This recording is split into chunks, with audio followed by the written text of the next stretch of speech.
Bonjour les enfants, j'espère que vous allez tous bien et j'espère aussi que votre rentrée s'est bien passée. Il y a bien longtemps maintenant que Daniel vivait à Babylone et ce n'était plus un jeune homme les enfants. Et vous vous souvenez du roi Nebuchadnezzar? Eh bien, il est mort maintenant. Alors, un homme qui s'appelle Darius a été nommé pour être le nouveau roi de Babylone. Et Daniel, lui, a continué à travailler dans le palais. Il était l'un des hommes les plus importants de Babylone. Alors, le roi Darius, il voulait choisir les meilleurs hommes pour gérer le royaume, pour être ses nouveaux responsables, pour diriger le pays avec lui. Alors, il a choisi 120 personnes, 120 personnes pour gérer les affaires du royaume. Et ensuite, il a nommé 3 hommes pour être les chefs de ces 120 personnes. Et un de ces hommes, les enfants, c'était Daniel. Il était un de ces 3 chefs. La Bible dit que Daniel était supérieur. Il était supérieur aux autres responsables. Il était supérieur aux autres chefs. Et la Bible nous dit aussi qu'il avait en lui un esprit extraordinaire. Est-ce que vous vous souvenez, les enfants, pourquoi Daniel était si différent?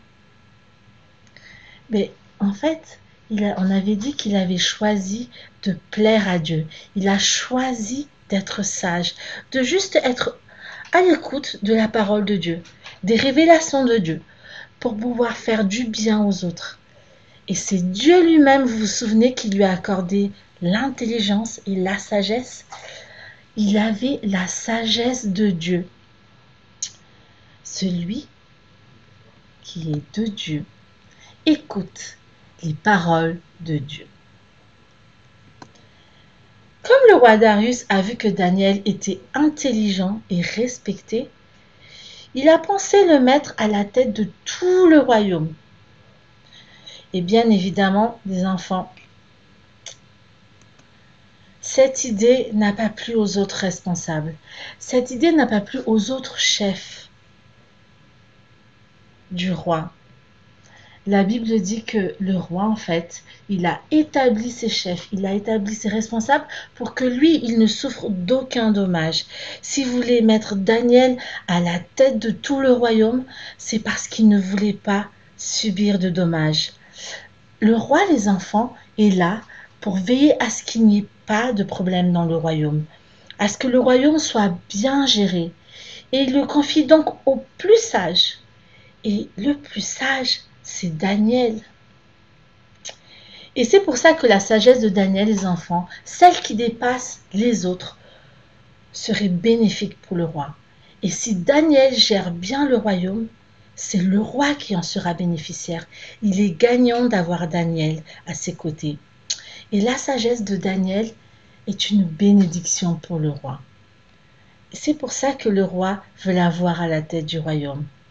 Notre sagesse, si nous sommes sages, comme Daniel, cette sagesse qui vient de Dieu fait du bien à tout le monde autour de nous. C'est une bénédiction et pour nous et pour les autres qui sont autour de nous, les autres personnes autour de nous. Les autres responsables n'étaient pas contents. Ils étaient jaloux parce que eux, ils auraient aimé avoir cette place. Pas parce qu'ils voulaient faire du bien au royaume, pas parce qu'ils voulaient faire quelque chose de bon au roi. Non, ils voulaient juste la place de Daniel, la place du plus sage, la place du plus intelligent, la place de celui qui est à la tête du royaume. Pas content, jaloux. N'as-tu pas déjà éprouvé ce sentiment? Peut-être parce que quelqu'un d'autre a eu le rôle principal dans la pièce de théâtre. Peut-être parce que ton frère ou ta sœur a une plus grosse part de gâteau ou de dessert. Ou alors, quelqu'un d'autre a plus d'attention, elle a plus l'attention de la maîtresse ou du maître. nous aussi, nous sommes jaloux. Nous sommes jaloux parce que nous voulons des places. Nous voulons la place des autres. Nous voulons le rôle des autres. Nous voulons le rôle des gens. Pourtant, si nous faisons juste comme Daniel, à juste être sage, à être à l'écoute de la parole de Dieu, à être fidèle à la parole de Dieu pour pouvoir faire du bien aux autres, eh bien c'est la sagesse de Dieu que nous aurons. Et ceux qui en bénéficient, nous mettrons une place dans leur vie. Tout comme le roi Darius a donné une place à Daniel. C'est pour ça qu'il y a les jaloux, ceux qui veulent des places et ceux qui veulent nous avoir à côté d'eux. Si tu es sage, ce sont ceux aussi qui veulent bénéficier de cette sagesse, ceux qui veulent à côté d'eux. Et ceux qui sont jaloux, ce sont ceux qui veulent juste des places. Ces responsables jaloux, les enfants, ils cherchaient un moyen de se débarrasser de Daniel. Ils cherchaient une occasion de l'accuser, une occasion de l'accuser sur les affaires du royaume. Mais souvenez-vous les enfants, Daniel a choisi de plaire à Dieu. Il a choisi d'être fidèle à la parole de Dieu. Et ces hommes jaloux ne pouvaient donc trouver aucune occasion contre Daniel, aucune occasion de l'accuser. Ils ne trouvaient rien à reprocher à Daniel. Parce que Daniel, il était fidèle à Dieu. Il était à l'écoute de sa parole. La Bible dit qu'on ne trouvait chez Daniel ni faute, ni rien de mauvais. Mais ces chefs, ces responsables, ces dirigeants, ces hommes qui sont jaloux, ils ont compris que Daniel était fidèle à son Dieu, qu'il était fidèle à la parole de Dieu. Et donc, il gardait ses commandements aussi. En effet, ils ont donc compris qu'il fallait piéger Daniel plutôt du côté de la loi de son Dieu. Ils se sont donc vite rendus chez le roi, Darius, pour lui parler. Alors déjà, ils commencent par le flatter, par flatter le roi. Ensuite, ils convainquent Darius de faire une loi. Alors écoutez bien, les enfants, ce qu'ils disent. Ils disent, nous sommes d'accord, nous sommes tous d'accord, nous les responsables, pour que tu fasses une loi. Et cette loi, au roi, eh bien, elle devrait interdire à toute personne du royaume, toute personne, de prier un autre Dieu que le roi Darius. Ça peut plaire au roi, ça. Et ça pendant 1 mois. Donc, plus personne n'a le droit de prier un autre Dieu que Darius pendant 1 mois. Et si quelqu'un désobéissait à cette loi, eh bien, quelle était la sanction? Il devait être jeté dans une fosse pleine de lions. Finalement, les enfants, ces hommes ont trouvé un plan pour se débarrasser de Daniel. Et ils ont exigé que cette loi ne puisse plus être ni modifiée, ni changée, même pas par le roi. Alors le roi, il a signé cette loi, les enfants. Et comme Daniel aimait Dieu et priait Dieu, ils ont amené le roi à faire une loi sur la prière de Daniel à Dieu. Quand Daniel a su pour la loi, il est allé se retirer dans sa maison, dans sa chambre. La Bible dit que les fenêtres de la chambre de Daniel étaient ouvertes et dans la direction de Jérusalem. Pourquoi les enfants? Parce que Daniel avait pour habitude de prier et louer Dieu 3 fois par jour. Alors, qu'allait-il faire maintenant, les enfants? Maintenant qu'il a pris connaissance de cette loi, maintenant qu'il y avait cette loi, qu'allait-il faire? Nous avons dit que Daniel était fidèle à Dieu. Il était fidèle à la parole de Dieu. Il était toujours à son écoute. Et cette situation n'aurait rien changé à sa fidélité envers Dieu. Les hommes jaloux, les enfants, eh bien, ils ont trouvé Daniel en train de prier et de louer et de supplier son Dieu. Nous qui avons décidé de suivre Jésus, est-ce que nous aussi nous sommes fidèles à Dieu? Est-ce que les gens autour de nous savent que nous sommes des enfants de Dieu, que nous sommes de Dieu, que nous sommes à l'écoute et fidèles à la parole de Dieu? Si tu dis que tu es de Dieu, est-ce que tu es à l'écoute de sa parole? Est-ce que tu es fidèle à lui, à sa parole, malgré les circonstances? Et même si ça semble difficile d'obéir à la parole de Dieu, parce que les conditions autour de toi ne sont pas favorables. Par exemple, est-ce que tu remercies Dieu pour ton repas avant de manger à la cantine de l'école? Est-ce que par exemple tu prends le temps avec Dieu d'écouter sa parole, de lire sa parole, de méditer sur sa parole et de le prier et louer, même quand tu n'es pas chez toi, quand tu passes la nuit chez un de tes copains, par exemple?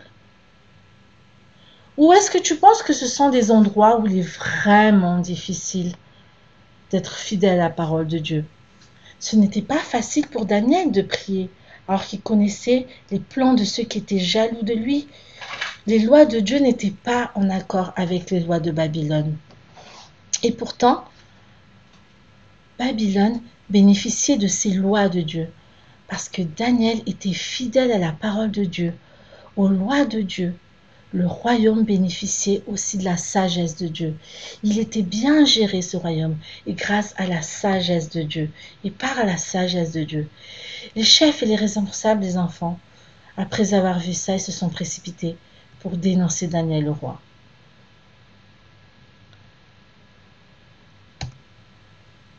Le roi aimait beaucoup Daniel, et il était vraiment triste quand il a entendu cela. Oh, combien il aurait aimé changer la loi. Mais vous vous souvenez, personne ne pouvait changer cette loi. Personne ne pouvait modifier cette loi qu'il a écrite et signée. Son amour pour Daniel ne pouvait rien contre la loi des Mèdes et des Perses. Le roi, en fait, voulait vraiment délivrer Daniel. Et jusqu'au soir, il a essayé de chercher une solution pour délivrer Daniel, pour le sauver. Et c'était un problème trop grand pour le roi, les enfants. Mais Dieu, vous savez, il a aussi des lois qui ne peuvent pas être changées. Et l'une d'elles nous dit, dans Romains, car le salaire du péché, c'est la mort. Et dans Ézéchiel, l'âme qui pêche, c'est celle qui mourra. Ça veut dire, les enfants, que chacun d'entre nous mérite la mort. Nous avons tous péché, toi et moi. Le péché, c'est faire ce qui ne plaît pas à Dieu et ne pas faire ce que Dieu nous ordonne de faire dans sa parole. Par exemple, mentir, tricher, voler, avoir des mauvaises pensées, être jaloux et bien d'autres. Nous méritons tous la mort. Nous sommes séparés pour toujours de Dieu. Mais Dieu, lui, n'est pas comme Darius. Dieu aussi, il nous aime. Et Dieu ne veut pas non plus nous condamner. Il ne veut pas non plus que nous mourions, que nous périssions. Et contrairement à Darius qui n'avait aucune solution pour Daniel qu'il aimait, Dieu, lui, il a trouvé un moyen de régler la question du péché. Notre péché n'était pas un problème trop grand pour Dieu.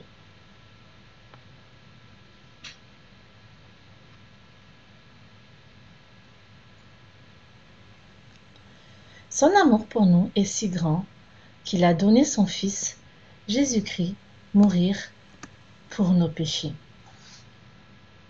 Il est mort à la croix pour nos péchés. Et 3 jours après sa mort, les enfants, il est sorti du tombeau. Il est vivant. Et si tu regrettes vraiment tes péchés, si tu les confesses à Dieu, et si tu crois dans ton cœur que Jésus est mort pour toi, pour tes péchés, et si tu crois qu'il est ressuscité, la loi du péché et de la mort n'a plus de pouvoir sur toi. Et c'est Dieu alors qui enlève tes péchés. Mais le roi Darius, lui, ne pouvait absolument rien faire pour Daniel.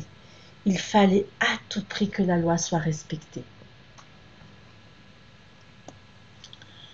Vous vous souvenez, les enfants, de la punition quand on désobéissait à la loi, à cette loi? Eh bien, il fallait être jeté dans la fosse aux lions. Et le roi était vraiment triste. Mais Daniel, lui, a gardé une bonne attitude.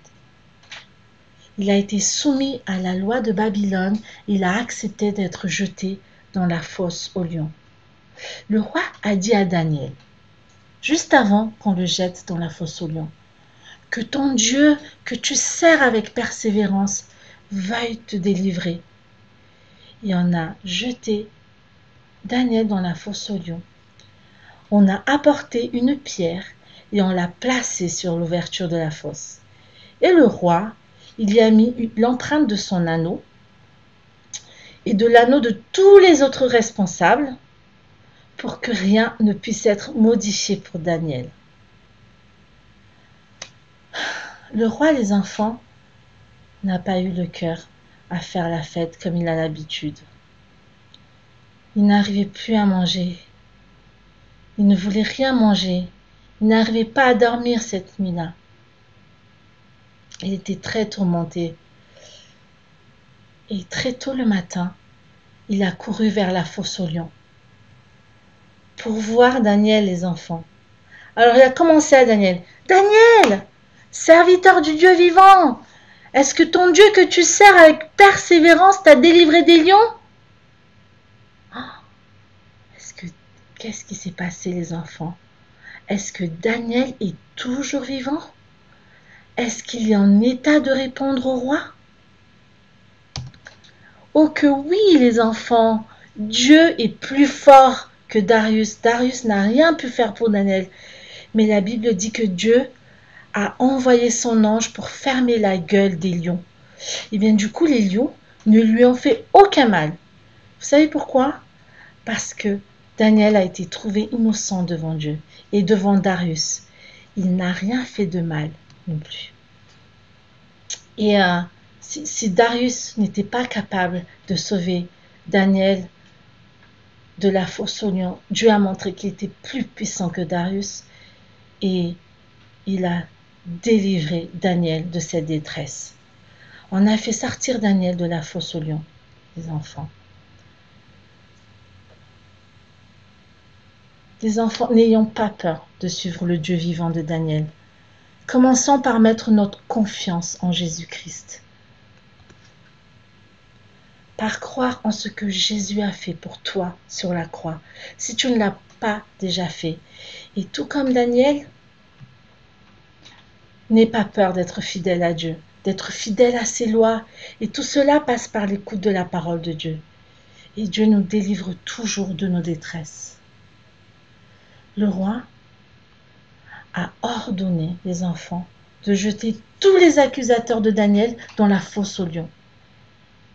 Et ils sont morts ainsi. Quelle fin tragique!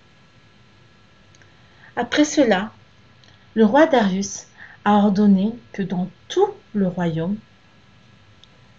désormais, tout le monde devait craindre et avoir un profond respect pour le Dieu de Daniel.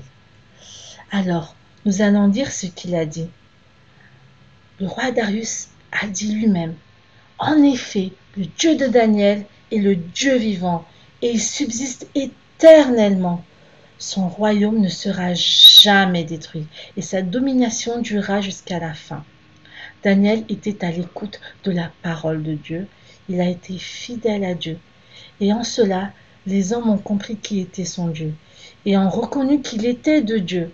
Et c'est ce que dit notre verset aujourd'hui, les enfants. Il se trouve dans Jean, chapitre 8, verset 47.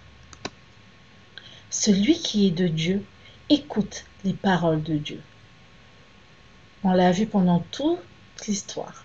Celui qui est de Dieu écoute les paroles de Dieu. Jean chapitre 8, verset 47. À bientôt les enfants.